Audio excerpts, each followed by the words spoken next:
Presently, we are testing, and from our testing, as well as the local testing and the state numbers, we seem to be having a slight trend downwards in both the number of positive cases and the positivity rate.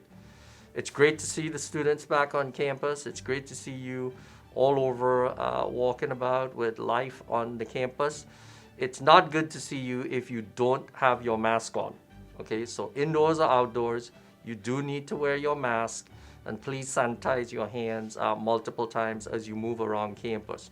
The goal here is to not have another outbreak at the start of the semester like we did in August.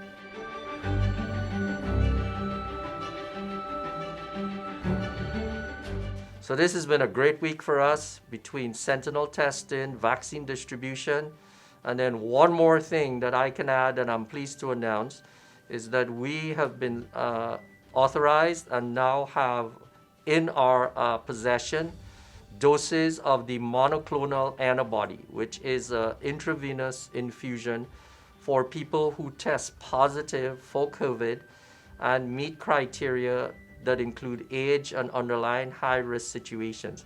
The purpose of giving this monoclonal antibody cocktail is in an effort to decrease the risk of complications and decrease the likelihood of hospitalization. So in addition to East Alabama Medical Center, the AU Medical Clinic is now another site that could administer the monoclonal antibody starting this week.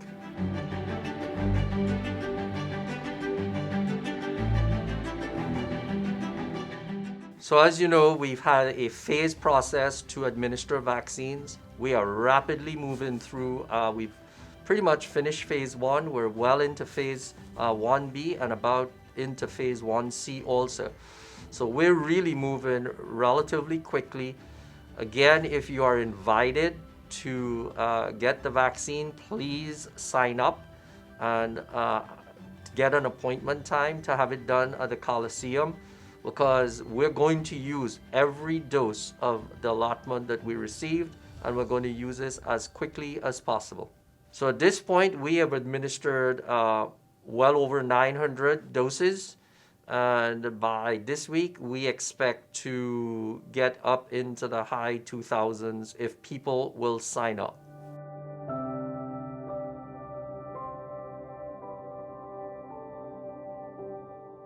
So I just want to explain a little bit about the vaccine, and that is, even if you get the vaccine, on the first dose, if your immunity responds properly, you'll get about a 50 to 52% immunity response rate.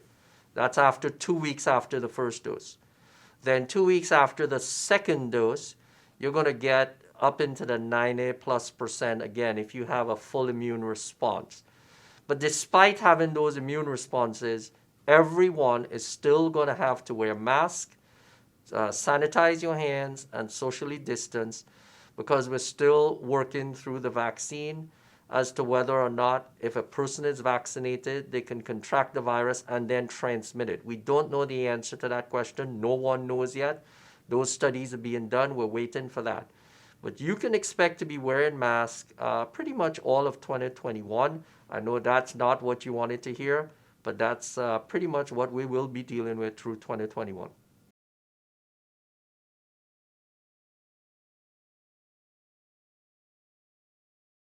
Again, this last week, sentinel testing started at Auburn. I'm pleased to tell you that the number of positives was small, like less than 5 as the last time we looked at the numbers. And that's awesome. What we do need is for this coming week and the future weeks, that if you're invited to voluntarily participate in the sentinel testing, please do so. It's very easy to do. The process goes pretty quickly, including getting your results, but it does give us an idea of the, again, presence and prevalence of the disease within the campus community, and that is helpful information. It can also alert us to possible areas of concern or hot zones, as you may want to call them, that we can then focus testing on as needed. So your participation in this process is critical for us having a successful spring semester. So all around campus, you're going to see, again, information about Let's Test And that's a reminder for you to be on the lookout for your invitation.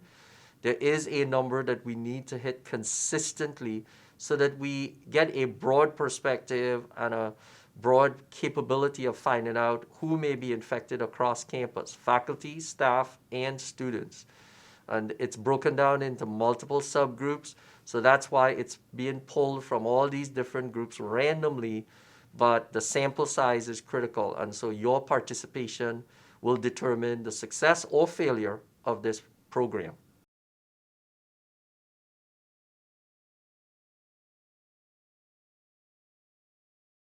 So there are a number of things that we consider about what mitigation factors that we want to put in place.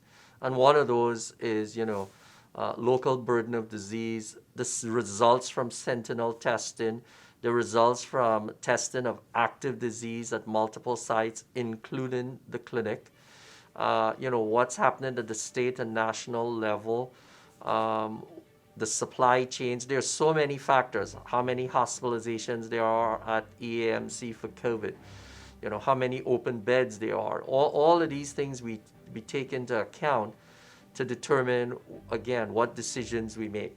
And so as long as we're getting cooperation from everyone on all of these areas and taking into account all these factors, that helps us make the best decisions to make Auburn safer, make Auburn successful, and for us to, again, get through this next phase of this semester.